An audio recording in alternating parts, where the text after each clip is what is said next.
క్రీస్తుపూర్వం 6వ శతాబ్దంలో ఏ రాజకీయ కారణాలు నూతన మతాల ఆవిష్కరణకు ఆవిర్భావానికి బ్రాహ్మణులు ప్రయోగించిన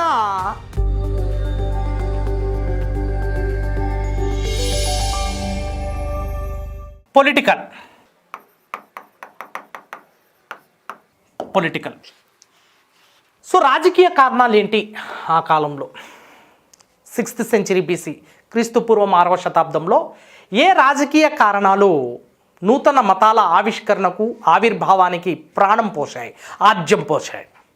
నంబర్ 1, ఇక్కడ గణరాజ్యాలు ఉన్నాయి మరియు వీటికి సవాలుగా రాచరిక రాజ్యాలు కూడా ఉన్నాయి. రాచరిక రాజ్యాలు.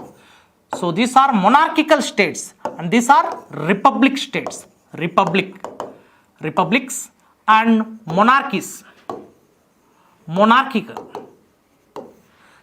రాచరికం దైవాంశ సంభూతం, రాజు దైవాంశ సంభూతుడు అనే బ్రాహ్మణులు ప్రయోగించిన ఈ రాజు దైవాంశ సంభూతుడు, రాచరికం దైవాంశ సంభూతం అనే సూత్రం మీద ఆధారపడిన రాచరిక రాజ్యాలు.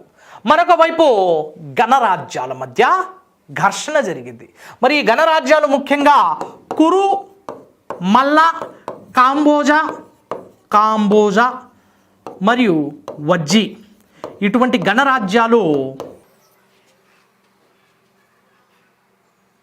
రాచరికం వంశపారంపర్యం కాదు. రాచరికం అనేది ప్రజారంజక పాలనతో ముడిపడి ఉండాలి. ప్రజల యొక్క అభీష్టం మేరకు ఉండాలి. ప్రజల యొక్క ఆలోచనలతో, మనోభావాలతో ముడిపడి ఉండాలి. ఆలోచన సహితంగా ఉండాలి కానీ రహితంగా ఉండకూడదు. మరి ఈ గణరాజ్యాల్లో నాయకుణ్ణి ఎన్నుకునే ఆ ప్రజారంజక పాలన, ఆ గణతంత్ర పాలన, ఆ ప్రజాస్వామ్య పాలన, this is completely democratic in nature. Republic.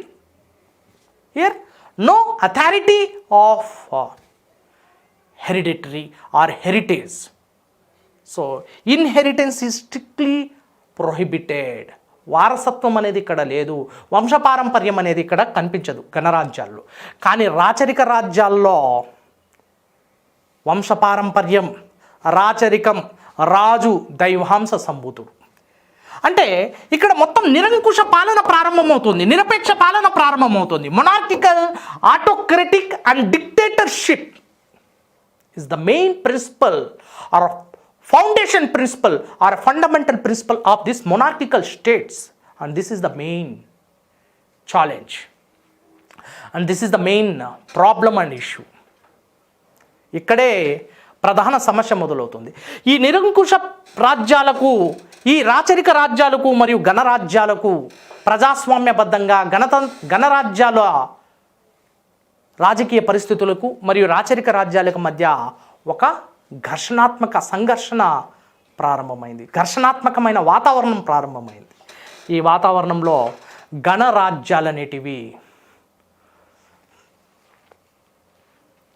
కొత్త నూతన మతాల యొక్క సాంప్రదాయాలను, సిద్ధాంతాలను ఆచరించడం జరిగింది. రాచరిక రాజ్యాలు అనేటివి సనాతన సాంప్రదాయ బ్రాహ్మణ సిద్ధాంతాలకు దగ్గరగా ఉండడం జరిగింది.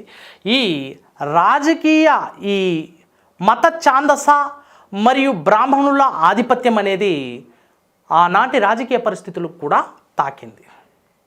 మరి ఈ రాజకీయ అలజడి కూడా నూతన మతాల ఆవిర్భావానికి దారితీస్తుంది. రైట్. ముఖ్యంగా చతుర్వర్ణంలో క్షత్రియ వర్ణానికి చెందిన, జ్ఞాత్రి క్షత్రియ వర్ణానికి చెందిన వర్తమాన మహావీరుడు, జైన మతంలో 24వ తీర్థంకరుడు, అసలు సిసలైన జైన మత స్థాపకుడు మరియు శాక్య క్షత్రియ వంశానికి చెందిన బుద్ధుడు, శాక్య ముని, శాక్య క్షత్రియుడైన ఈ బుద్ధుడు శాక్య క్షత్రియ వంశం నుంచి బౌద్ధ మతాన్ని స్థాపించడం మొదలుపెట్టారు. బ్రాహ్మణ ఆధిపత్యంపై ప్రశ్నించడం మొదలుపెట్టారు. బ్రాహ్మణాధిపత్యానికి ఒక సవాలుగా మారారు. ఆనాటి సామాజిక పరిస్థితులకు పూర్తిగా, ఆనాటి సామాజిక, ఆర్థిక, రాజకీయ పరిస్థితులకు అనుగుణంగా వాటిలో మార్పులు చేర్పులు తీసుకురావడానికి, ఒక మతాన్ని కాదు మార్పులు చేర్పులు, రైట్, సమాజానికి అనుకూలంగా, మతానికి అనుగుణంగా, రాజకీయ పరిస్థితులకు అనుకూలంగా మార్పులు తీసుకురావడానికి ప్రయత్నించారు ఈ వర్తమాన మహావీరుడు మరియు గౌతమ బుద్ధుడు.